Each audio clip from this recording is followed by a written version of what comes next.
আজকে বাগান থেকে মরিচ পারবো। মরিচগুলো পেকে গেছে কিন্তু বাগানের চারপাশে বেড়া নাই। কলোনিতে যারা থাকেন নিশ্চয়ই জানেন চোরেরও অভাব নাই, চোরের জন্য কিছুই রাখা যায় না, কোনো একটা কিছু, যেহেতু আমাদের বাগানটা বেড়াও নাই। তো আজকে সকাল থেকে ভিডিওটা কন্টিনিউ করব। তো আসসালামু আলাইকুম এভরিওয়ান, সবাই কেমন আছেন? আলহামদুলিল্লাহ, আল্লাহর রহমতে আমি ভালো আছি।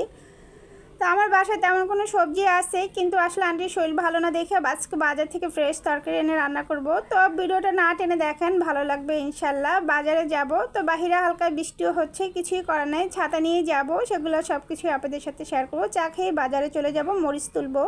হঠাৎ করে বৃষ্টি, তো বৃষ্টির ভিতরে আমার বাসায় সবজি নেই, তো এখান থেকে আমি সবজি নিতে চলে আসলাম। আর মামা ডাটা কত করে? কম হবে না? 20 টাকা করে রাখেন। এই যে টাকা,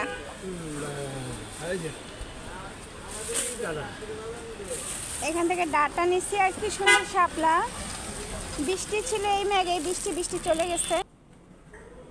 আসসালামু আলাইকুম।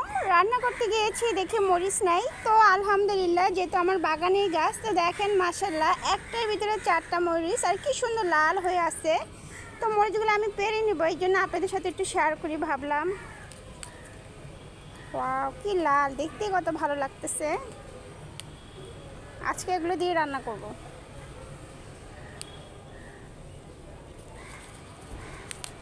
এই যে অনেকগুলো মরিচ পেয়ে গেছি আলহামদুলিল্লাহ।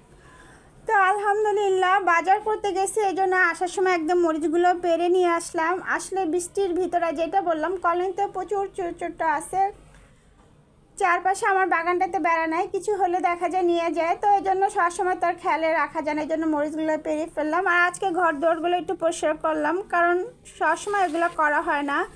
আর বাসে যেহেতু শরীর কারোরই ভালো না, এই জন্য আজকে নর্মাল সবজি রান্না করে নিব, রাতে আবার যা করার নিশ্চয়ই করব।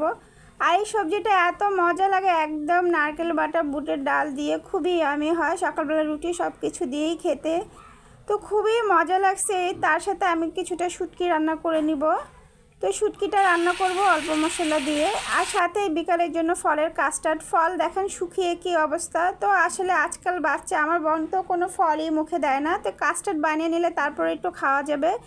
তো এটা বানিয়ে ফ্রিজে রেখে দিব, রেখে তারপরে খাবো ইনশাল্লাহ।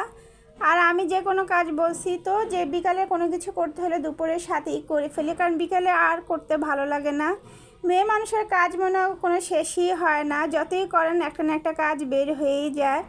সকাল থেকে শুরু হয় রাত ঘুমাতে যাওয়ার আগ পর্যন্ত, তার ভিতরে নিজেরও কাজ থাকে। যেমন নিজের কাজ বলতে 5 ওয়াক্ত নামাজ পড়ে, এটা অবশ্যই নিজের কাজ, নিজের গোছল, নিজের খাওয়া দাওয়া সব কিছু মিলিয়ে অনেক ব্যস্ততা কাটে। তারপরে মেয়ে মানুষের মনে হয় দুনিয়া তো কোথাও সম্মান নাই, কারণ সারাদিন সব কিছু করার পরও দেখা যায় সারাদিন কি করছে বাসায় থাকা, এরকম একটা প্রশ্ন মানুষের মনে থেকেই যায়। তারপরে দেখা যায় যে বাসায় থাকে সে দেখে। তো আমার সব কিছু করা কমপ্লিট, এখানে নামাজে পড়ে কাপড়গুলো দিতে আসছে। আজকে বাইরে এই মেঘ এই বৃষ্টি বললামই, এখন আবার বাইরে বৃষ্টির কারণে বাইরে কাপড়ও দেওয়া যায় না, ছোট্ট একটা বেলকুনি।